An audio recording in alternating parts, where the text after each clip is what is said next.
Bro one. Me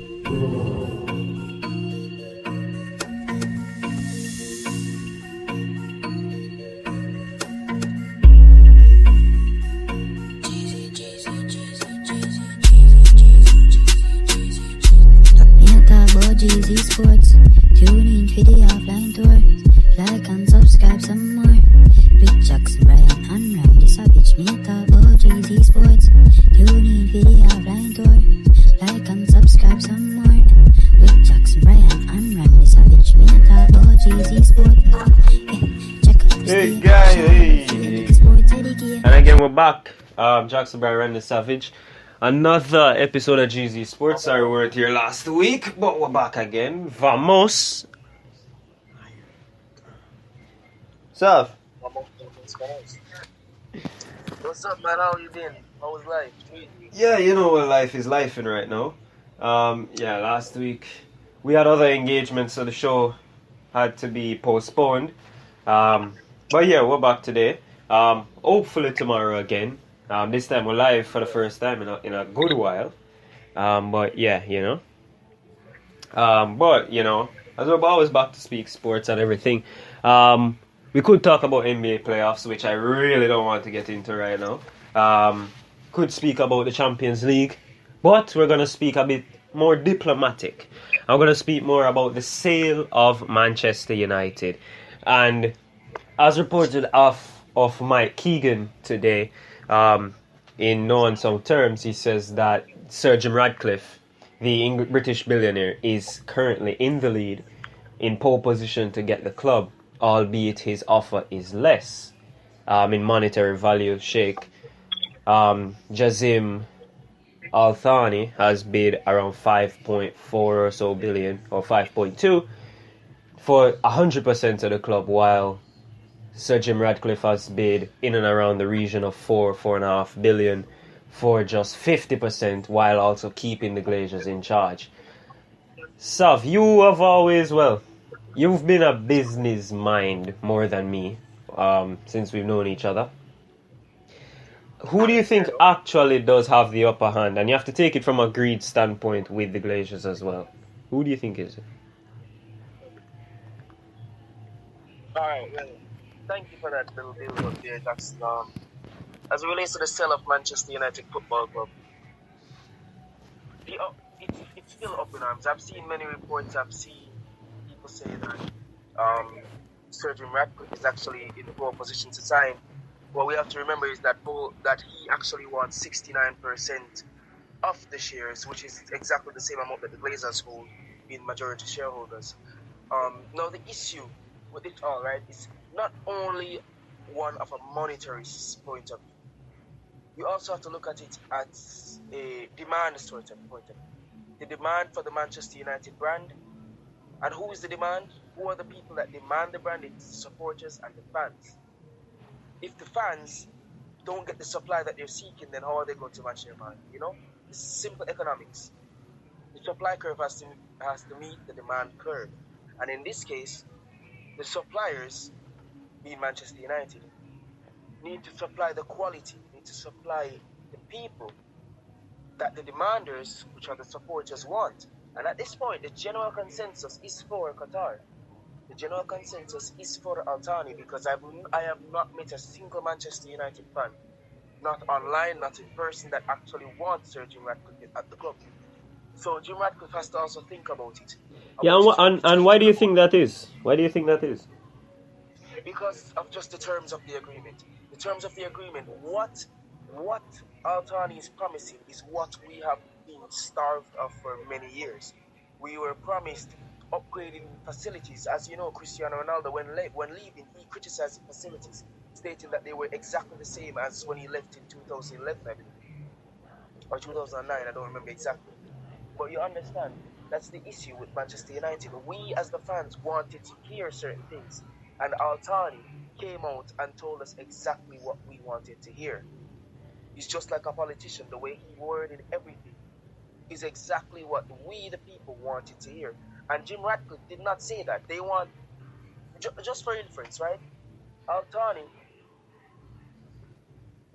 just for instance, right? Al Thani wanted a debt-free takeover, 100%. He's also going to focus on the female and the youth product, as well as upgrading facilities.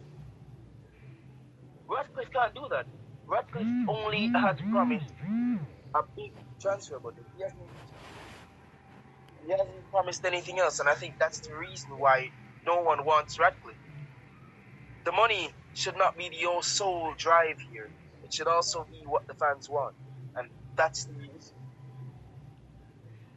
Yeah, and thanks for clearing that up, because I was on that's why we're actually late, because I was on a Twitter thing with Ben Jacobs, and he was explaining the details and everything, and said that the 5.2 billion included the debts, which is around 0.8 billion or 1 billion US, and it did already include monies for the infrastructure investment, which would take it down to, say, 3.8 billion, which is the official amount. We don't know the official numbers. That's one thing. We don't know the official numbers. But going off of it being just above 5 billion pounds, it does come down to about 3.8, because that money does include debt and other payments. So at that point, I mean, 3.8 for 100%, while, as again, SJR is offering 4-ish, 3.75 to 4, for just a portion and leaving them in charge to make money. We know how they are with their dividends and everything. Isn't this the factor that may keep them in right now? Unless Qatar just say, here's 6 billion, get out of here. Yeah, it is a big farce at the moment. The Glazers want 6 billion. They're 6 brothers. They each want $1 billion from this transaction, and it's just motivated by pure greed. As you know, a few big corporations have already pulled out because of the asking price. They're stating that Manchester United is not worth that much, and really and truly I can't really blame them, because we haven't won any major accolades in the last 6-7 years. But yeah, it's just purely motivated by greed and money. They want to take as much out of the club as they possibly can as soon as they're leaving. They are American investors. They don't really understand the passion and everything of the football fans, and not only in England but worldwide, because Manchester United is a global fan base. So yeah, as you rightfully said, at this point in time, it's just up to who has the most money, who has the most money, irregardless of the fact of what the fans think, and I think that's the issue. Yeah, and most money, when you hear most money, you're going to think of Qatar. You're not really going to think of Sir Jim, as even though he's Britain's richest person, I mean, Al Thani is the head of the Qatar Bank. I mean, he's got money. He is QIA, who technically do own PSG as well, and we know the money they have. So, it's going to be very key. The Glazers, as we know, they own Tampa Bay, and the NFL draft is currently ongoing, so they won't be deliberating anything on the sale right now, more or less next week. So we won't have any more updates until then. But hopefully, from some of the fans, majority of the fans, or even not all, who do not want the Glazers to stay, they hope Al Thani will come out on top instead of Sir Jim. Not because they don't like him, but just because of the proposal. It's simply down to that. The proposal is what is driving us. No one really hates Sir Jim Ratcliffe. It's just that in terms of purely football and the footballing standpoint, as what we need to achieve as a club, Qatar just simply has a better offer for us, at least as the fans. From the consensus that I've seen, about 90.38% of our Manchester United fans, in a recent consensus done on Twitter as well as on other sources to curb the use of bots, revealed about 90.38% of Manchester United fans actually preferred Al Thani over to Sir Jim Ratcliffe. So it's 9 out of 10. If you go into a room of 100 Manchester United fans, about 90 of those fans should tell you that they want Qatar in charge. Yeah, I mean, we could do some in-person polls. Actually, we do know some United fans. We do have some that we can speak to, but that's for another day. That was just an update on the sale. Took bloody 10 minutes. Oh my god. Anyway, came for sports, learned economics from Randy Savage, and he will be lecturing at UTech later this evening. Anyway, moving on to staying in the Premier League, games today. Doesn't feel like a Saturday, does it? Games today, Palace, West Ham. I really wasn't in the mood of getting up for that, but I'm glad I did. 7-goal thriller, shoot, you score, and Palace just shot more and won the game. West Ham are now in a relegation fight, and the funny thing is, they're in the Conference League semi-finals. Now, have you ever heard of something like this? They could be in the Europa League and the Championship at the same time. How the hell does that work? Well, alright, when you think about it, right, the precedent is that the higher competition holds more value, so they'll be in that one. But it's not at all uncommon. If West Ham shows the performance that they do, or show the fight that they provided today against Forest, then they're safe. They're safe and sound, still in the top flight of English football. And it's not even that uncommon, because this season, look at it. In La Liga, Sevilla, for example, Sevilla are in the Europa League semi-finals. And they're all the way down, all close to the bottom of the table. So that just shows you that genuinely just shows you that the league tables don't mean anything in Europe.